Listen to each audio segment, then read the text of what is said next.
Ayan mga boss, ito yung sinasabi kong installation ng relay na after na nung relay bago siya naglagay ng switch.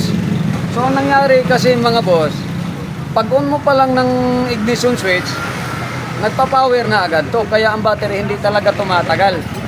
Dapat kasi gagana lang to kung kailan ka lang magpasindi ng ilaw. So ang nangyari sa kanya on mo lang yung switch, gagana na agad siya. So kinukonsume niya yung battery. Kahit pa sabihin natin gaano kalaki ng battery mo, hindi talaga tatagal. Masisira at masisira ka agad. Kasi nagkukonsume ito ng battery.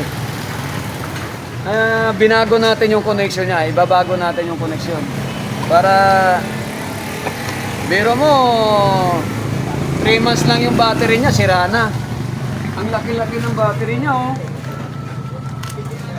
Atlas battery, oh. Oh, ang laki-laki nito, 3 months lang nasira na agad. Dahil sa mali-maling pagkabit ng relay. Yan. So,